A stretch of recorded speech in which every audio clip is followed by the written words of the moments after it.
سلامونه ملګرو، په دې هیله چې روغ جوړ به یاست. نن په دې ویډیو کې تاسو ته د باینانس اکاونټ جوړولو طریقه سټپ بای سټپ قدم په قدم درښیم.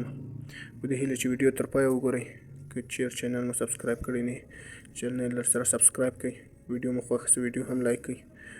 اوس به لاړ شو ویډیو ته. ویډیو به شروع کوو. په دې هیله چې ویډیو تر پایه وګورئ او یو څه تر زده کړئ. لومړی به لاړ شو پلی سټور ته. په پلی سټور کې به سرچ بار کې باینانس ولیکو. کله مو باینانس ولیکو، باینانس به موږ ته وړي. باینانس به انسټال کو.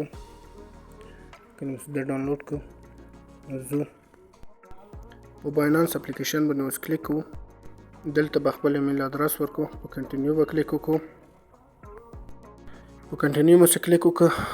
زموږ ایمیل ته کود ځي. نو زه اوس جیمیل ته لاړو. جیمیل ته یو ریفریش ورکو. کله مو ریفریش ورکړ د کود راغی.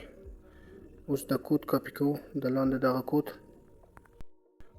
کله مو دا کود کاپی کړ راځو باینانس ته په دې صفحه کې پیسټ کوو او په کنټینیو باندې کلیک کوو. دلته به پاسورډ ورکو. پاسورډ باید قوي پاسورډ وي.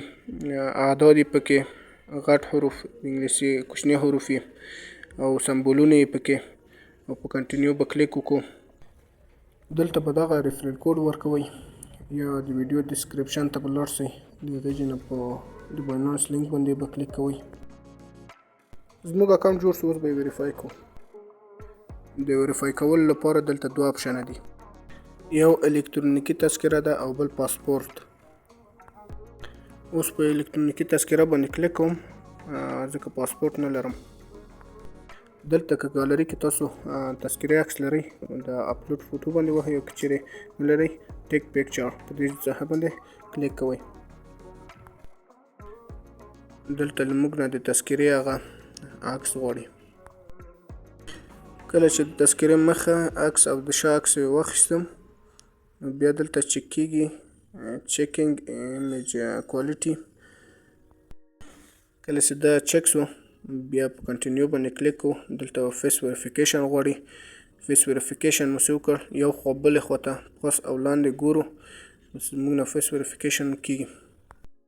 د فیس ویریفیکیشن نه بعد دلته کنفرم انفارمیشن یا نور معلومات غواړي.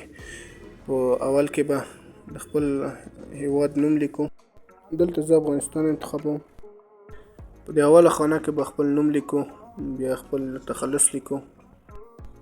دې ځای کې به خپل د زیږېدو نیټه لیکو. عمر حد اقل باید له 18 نه پورته وي. دلته راجستر ادرس لیکو. د پوسټل کوډ لپاره به لاړ شو ګوګل ته. په ګوګل کې به د خپل ولایت پوسټل کوډ ولیکو. له هغې ځای نه به یې کاپي ونیسو.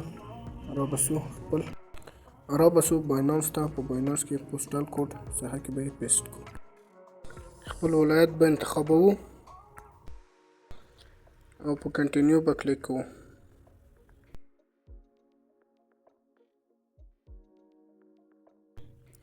دلته به د آخر انتخابوو او په کنټینیو به کلیک کوو. کنټینیو مو کلیک وکړو. زموږ اکاونټ جوړ شو او ویریفای هم شو. دغه زموږ یوزر نیم، دغه زموږ آی ډي او دغه زموږ ایمیل چې موږ پې اکاونټ جوړ کړی.